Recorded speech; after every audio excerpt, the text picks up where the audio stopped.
దేవుడికి మహిమ కలిగాక మరి ఉదయకాలం బట్టి దేవాది దేవుడికి మహిమ ప్రభావం కలిగి బాగున్నారా? ఖచ్చితంగా బాగుంటాము. దేవుని విశ్వాసం ఇచ్చాము, బాగుపరుస్తున్నాడు, బలపరుస్తున్నాడు, విశ్వాసాలు స్థిరపరుస్తున్నాడు. ఎందుకు బట్టి దేవుడికి ఘనత ప్రభావం కలుగుగాక. సో ఈ దినం వాక్యాన్ని ధ్యానించుకున్నాము, ప్రశ్నించుకున్నాము. మనం ఎలా ఉంటున్నాము? అనుదినం దేవుని వాక్యం వచ్చినాము, దేవుడిగా బ్రతున్నాము లేదా? దేవుడు చెప్పేటువంటి ఆ యొక్క కట్టడను మనం గైకొడుతున్నాం లేదా అని ప్రశ్నించుకోవాలి. ఇప్పుడే దేవుని యొక్క తోడుగా ఉంటుంది, గొప్ప ఆనందాన్ని పొందుకుంటాం. సమస్తాన్ని దేవుని మీద ఆధారపడి దేవుని చిత్తానుసారంగా జీవించడం నేర్చుకున్నాం. దేవుని యొక్క అద్వితీయమైన ప్రేమ మీద మన కుమార్ మీద కుమ్మరించారు. చూడండి, ఇక్కడ లూకాసు సువార్త 13వ అధ్యాయంలో ఒక ఉపమానం చెప్తున్నారు. ఒక అంజూరపు చెట్టు ఉంది, ఒక ద్రాక్ష తోటలో ఒక అంజూరపు చెట్టు. ఆ యొక్క అంజూరపు చెట్టుని ఏం చేస్తారంటే ప్రతి రోజు తోటమాలి ఏం చేస్తారంటే ఆ యొక్క చెట్టు అన్నిటికీ ఎరువు పెట్టుకుంటాడు, పాలు తీసి వాటర్ పెడుతూ ఉంటాడు. కానీ ఒక చెట్టు మాత్రము అన్ని చెట్లలో ఏమొస్తుందంటే ఫలింపు వస్తుంది, ఏముంటుంది ప్రతి సంవత్సరము. కానీ ఒక చెట్టులో మాత్రం రావటం లేదు. చెట్టు ఏమో తక్కువగా ఉంది, చూసేదానికి చక్కగా మంచి పచ్చదనం అనిస్తుంది. కానీ ఒక్కటి కూడా ఆ పువ్వులు కానివ్వండి, పెద్దలు కానివ్వండి, ఏంటి రావట్లేదు. ఆ యొక్క తోట యజమాని ఒక రోజు వస్తారు, వచ్చి అన్ని చెట్లను చూస్తారు. ఆ చెట్టు ప్రత్యేకంగా ఉంటుంది, ఏమీ లేదులాగా చూసేదానికి కనకలాడుతుంది, చక్కగా ఉంది. కానీ ఒక పండు కూడా లేదు. అప్పుడు తోటమాలను ప్రశ్నిస్తాడు, చూడు నేను గమనిస్తున్నాను, ప్రతి సంవత్సరము అన్ని చెట్లలో ఎక్కడో ఒక దగ్గర ఒక చిన్న పిల్లైనా ఉంటది, ఒక పండుగ ఉంటది, పువ్వున కనిపిస్తుంది. ఈ చెట్టుకైతే ఏమి కనిపించలేదు. ఎందుకు ఈ చెట్టు ఇక్కడ ఉండడం వ్యర్థమే కదా, దీనికి పెట్టి ఈ యొక్క భూమికి ఉండేటి సారం అంతా వేస్ట్ అయిపోతుంది. ఈ చెట్టును మనం తీసివేస్తే మరొక చెట్టుగా మనం అక్కడ వేస్తే దానివల్ల ఒక ఫలం వస్తుంది కదా అని తోట యజమాని తోటమాలి తోట. అప్పుడు తోట మాలి ఏమంటారంటే, అయ్యా నిజమే మీరు చెప్పింది కరెక్టేను, నేనైతే మానక దీనికి వాటర్ పెడుతున్నాను, దానిలో ఏదైనా కలుపు ఉంటే కూడా తీసివేస్తున్నాను, బాగా ఎరువు పెడుతున్నాను, నేను బాగా చూసుకుంటున్నాను, కానీ పంట రావట్లేదు. కానీ ఈ సంవత్సరం ఒక టైం ఛాన్స్ ఇవ్వండి, నేను ఇంకా శ్రద్ధ చూపిస్తాను.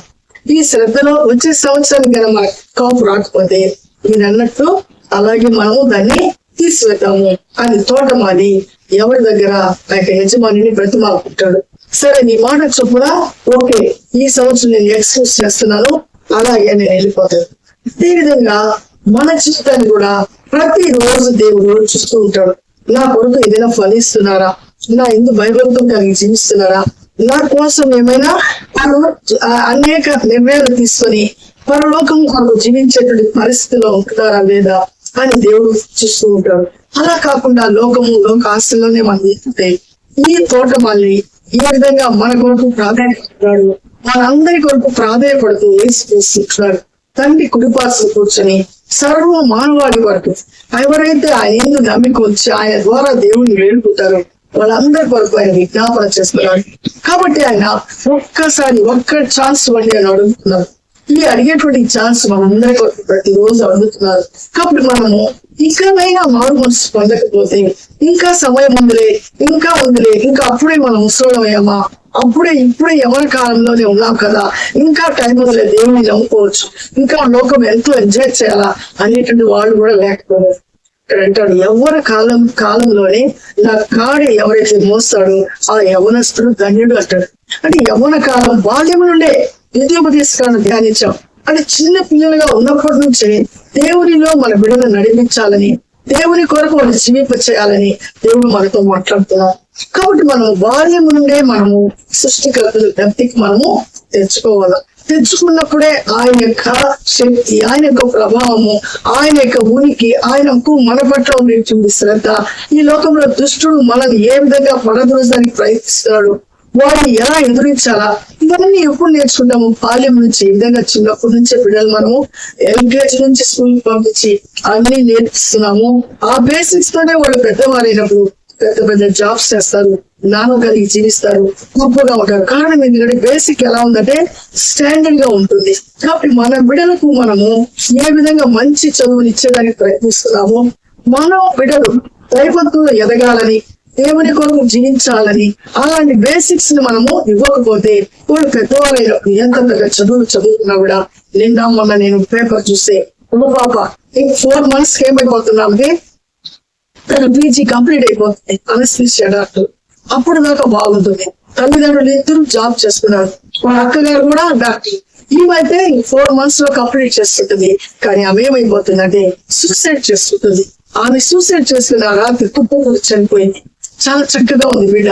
కారణం ఏంటంటే ఈ లోకము లోక స్నేహితులు ఇచ్చేటువంటి ఆ మాటలు, ఈ లోకంలో ఉండేటువంటి ఆ గొప్పతనాల బిడ్డలు ఏమైపోతున్నారంటే తట్టుకోలేక వాళ్ళు అదేమి చేయలేక వాటిని ఎదుర్కోలేక చనిపోతున్నారు. కారణం ఏంటంటే దేవుని యొక్క వాక్యము వాళ్ళ హృదయంలో వాళ్ళ కుటుంబంలో లేదు.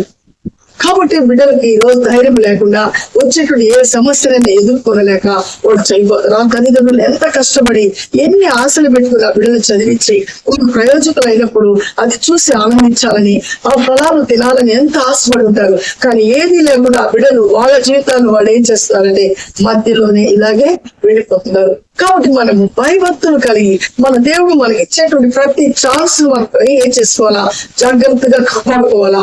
అంతే నిర్లక్ష్యం చేస్తే చూడండి మనం చూస్తుంటాము. ఒక్కొక్కసారి మనం ఇళ్లలోని ఉదాహరణకు ఉదయాన్నే అనుకుంటాం ఈ రోజైతే కరెంట్ లేదు అంటే ఉదయాన్నే కానీ మనం ట్యాంక్ వాటర్ పట్టకపోతే ఏమైపోతుంది, ఎండ పడిన తర్వాత వెంటనే కరెంట్ వెళ్ళిపోతుంది. చెప్పా చేయకుండా 2 hours 3 hours కరెంట్ రాదు. ఏ సమస్య మీద రాదు. కానీ మనకు వాటర్ అనేది ట్యాంక్ లో లేకపోతే అన్ని పనులు ఏమైపోతాయి, అక్కడే ఆగిపోతాయి. పిల్లలు స్కూల్ పంపించలేము, బాత్రూమ్ లో వాటర్ ఉండదు, ఇకపోతే వంట చేసేదానికి వాటర్ ఉండదు. ఎందుకంటే ముందుగానే మనకేం లేదు, ఆ యొక్క అవగాహన లేదు, ఆ యొక్క ముందు చూపు అనేది లేనప్పుడు ఇలాంటి పరిస్థితులు ఏర్పడుతుంటాయి. చాలా ఇబ్బంది పడిపోతుంటాం. మనం ముందు చూపుతో ఉదయాన్నే వేసి ట్యాంక్ ఫిల్ చేస్తే మనకు డే అంతా కాకపోయినా ఆఫ్టర్నూన్ దగ్గర మనకు వాటర్ సఫిషియెంట్ గా వస్తాయి.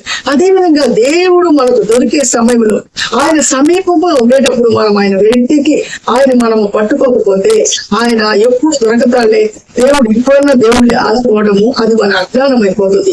ఒకవేళ దేవుడు ఎప్పటికీ ఉంటాడు, కానీ మనం ఉంటామో లేదో తెలియదు. కాబట్టి ఆయన అంటున్నాడు ఈ సంవత్సరం ఛాన్స్ ఇవ్వయా, ఈ సంవత్సరం ఛాన్స్ ఇస్తే ఖచ్చితంగా ఫలింపు చూద్దాము, ఒకవేళ ఫలింపు రాకపోతే తీసివేస్తాం అంటున్నారు. ఈరోజు మన జీవితాలు కూడా మనలో ఏ ఫలింపు లేకుండా ఉంటే చూసేదానికి విశ్వాసంగా ఉంటాము, దేవుని కలిగిన వారుగానే ఉంటాము. వాక్యం ఉండదు, దేవుని ప్రేమ ఉండదు, దేవుని యొక్క కట్టడలు మన హృదయంలో ఉండవు, ప్రాక్టికల్ లైఫ్ లో నీళ్ళు. కానీ చూసేదానికి ఏమో దేవుని పిల్లలు అనేటువంటి పేరు మనకు ఉంటుంది. దీనివల్ల మనల్ని మోసం చేసుకుంటున్నాం, కానీ దేవుని మనం మోసపరచడం లేదు. దేవుడు మన చూసి బాధపడుతున్నాడు.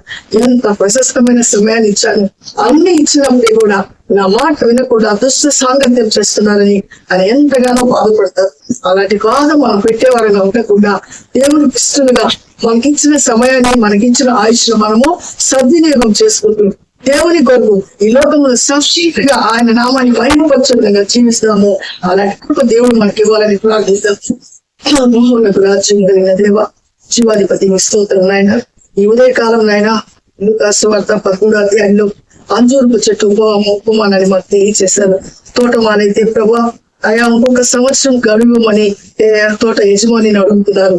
తోట యజమాని తోటమాలి యొక్క మాట మేరకు ఇంకొక సంవత్సరం టైం ఇచ్చారు.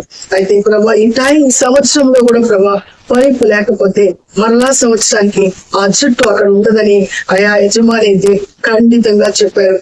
అదే విధంగా మా జీవితాలు కూడా ప్రభా ఇంకా సమయం ఉందని మా ఇష్ట రాజ్యంలో జీవిస్తే దానివల్ల మాకు మేలు కలగదు, కానీ మేము ఖచ్చితంగా నాశనంలోకి వెళ్ళిపోతాం ప్రభా.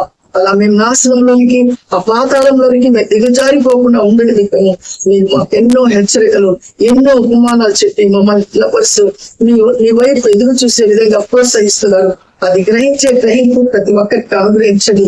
వీడియో చూస్తున్న ప్రతి బిడ్డను మీరు జ్ఞాపకం చేసుకుని ఇంకా సమయం ఉందని అయా ప్రభు మీ మాటను లెక్క పెట్టుకుని ఇష్టానుసారంగా జీవిస్తున్నారు. వారందరికీ మారు పశ్చాత్తాపాన్ని అనుగ్రహించి ప్రతి ఒక్కరు నీ వైపు తిరిగి ఇంకో తోట మారి ఏ విధంగా మా పట్ల ప్రేమ కలిగి ఉన్నారు ప్రభువైన యేసుక్రీస్తు ప్రేమను ప్రతి ఒక్కరు రుచి చూసే విధంగా హృదయాలు మార్చి ప్రతి ఒక్క కుటుంబంలో ఏ అక్కడుందో ఏ అవసరం తీర్చి బలపరచమని మరణ నిశ్చితమైతే నాయన మేమందరం కలిసిన పర్యంతరం మీ కాపుదల భద్రతా క్షేమం అందరికి తోడుగా ఉంచమని యేసయ్య పరిశుద్ధ నామంలో అడిగి ప్రతి మారి వేడుకుంటున్నాం మా పరమ తండ్రి.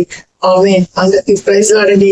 దేవుడు మనకు తోడే విధంగా ఖచ్చితంగా షేర్ చేయండి, లైక్ చేయండి, సబ్స్క్రైబ్ చేయండి. మన ఛానల్ అనేక తెలియజేస్తుంది. దేవుని రాజ్యం కట్టుకు మనందరము పడదాము. ఈ యొక్క వీడియో ఒకరికి ప్రయోజనకరంగా ఉండాలని ఆశపడదాము. మన ఆశను దేవుడు తప్పకుండా తీర్చుగాక. ఆమేన్. షలోమ్.